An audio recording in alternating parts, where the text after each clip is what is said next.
Hey there, welcome back to another episode of Gamble Ramble. This is episode 6. I'm the host, Kris Gamble, Chief Technical Officer at Customized, based here in East Anglia. I did have another topic for this week's episode, but things that cropped up in the news today prompted a change of script, and it's because that headline news was directly impacting smart home and home technology. And we're recording on the Monday the 20th of October, 6 p.m. I think things are starting to calm down now, but we had an outage on internet services caused by an outage with Amazon Web Services, AWS, and that directly impacted Ring, doorbell and security devices, their cameras, an alarm system. And we've dealt with a couple of service calls from that. We put out some messaging on our newsletter and our social media pages that there was an outage, and people should be aware of that. But it made me think about these scenarios when the brown stuff hits the fan. What do you do? What do you have in place? How can you avoid it in the first place? And these are discussions we've had over the years with customers who want to protect themselves from these situations when they arise.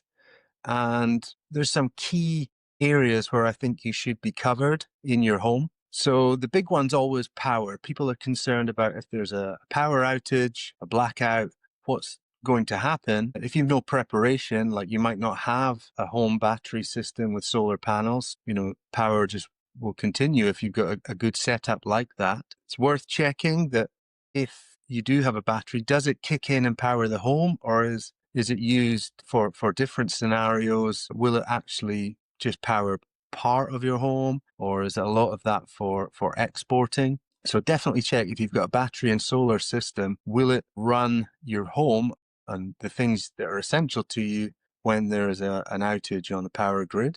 If you don't have that kind of setup, we are big fans of backup power. That can be from the traditional side of things like generators, diesel and petrol generators.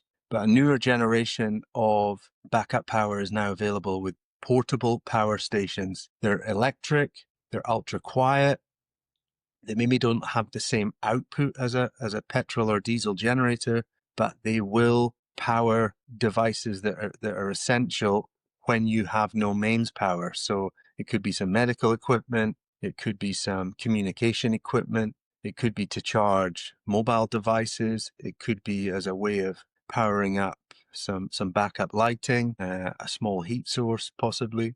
But those are things that can be charged up, ready to go when you need them. It could be something that runs off of a portable solar panel as well to keep that backup battery topped up. But it's also portable, so it can be taken to a room, an outbuilding.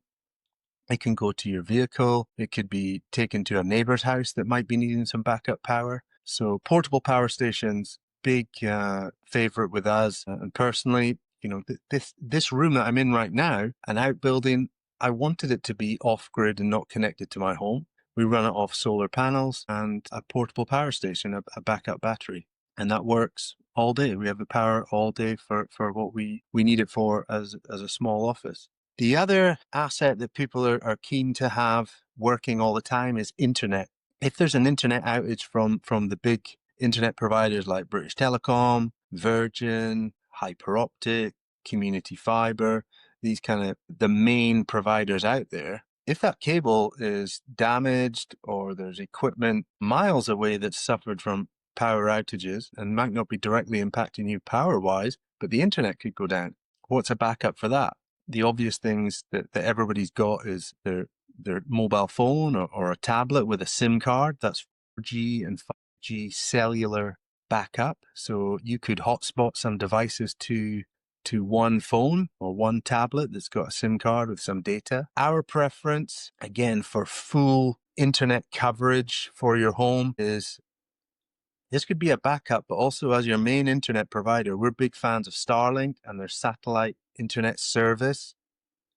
If people have had satellite in the past, notoriously very slow, high latency, and did suffer from outages, Starlink's completely different. High speed, you will see in excess of 200 megabits per second download speeds. Latency far reduced from its historic counterparts with satellites, with a ping speed of 25 to 45 milliseconds, which is manageable then for video calling, certain amount of online gaming, TV streaming, still very capable. So if there's an outage on the street or with the traditional cable providers, if you have Starlink as your internet, you would never know. Your outages might be once every 3 or 4 years. That's how high the uptime and the reliability is. Another thing that people aren't prepared for if there's some outages or a loss of service is with money. And I know it's not smart home and home tech, but personally, I would always endorse that people have a certain amount of cash at home in a safe spot. If banking services are down, you still need to go out and get some resources from a farm shop, a butcher's, a local supermarket. If their card services are down, cash becomes a vital resource to trade with. I'm also a fan of digital currency. So if there's a long-term money issue, I would like to see more people have a little bit of Bitcoin that they can do some digital transfers peer-to-peer. That could be a way if there's a bigger crisis. Again, Bitcoin for me is an emergency money, but also a huge player in future financial scenarios that are coming soon. Have a little bit of Bitcoin. That's the tech side of it, but also have that cash for some smaller payments that you might need if there's some downtime on using contactless Apple Pay, things like that. Other things that people are lapsing and not really on top of: passwords. Routinely, once a year, once every 6 months, just check that you can get into your password lockers, your keepers, your password managers. Should everything be on your phone? Can you have some copies in other formats or accessible?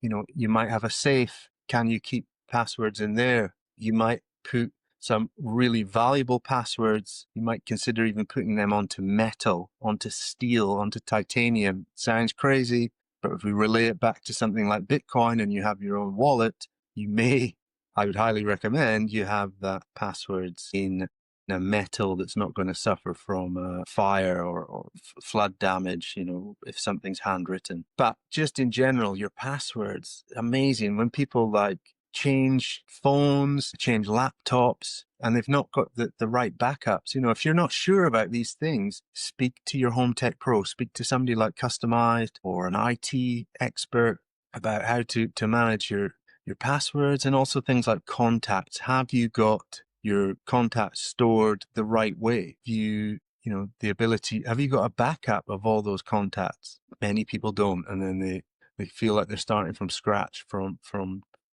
when they get a new device. Now that has changed a lot with iCloud backups, and I'm sure there's an Android version with Samsung, etc., to do that as well. But again, amazing how many people are just not in control of those things, and it gives them a fear of changing handsets and changing providers. So get your house in order with that. Going back to, practical things at home. If you're using non-mains supplied fuel like gas, like town gas, but if you have your own fuel tank for oil, LPG, just make sure that's got sufficient levels. Don't leave it to somebody else to check. When was last fuel delivery? When's the next one due? Have you got a way of monitoring the levels in your oil tank? You might not have the backup of a wood-burning stove, so you've got to be mindful of what runs your home. Again, I'm just seeing things slipping. I'm a practical person, got long-term customers. Kris, could you check this, check that? That's not really my job. I do it just because of these long historic relationships I have with these customers, and there's a trust level.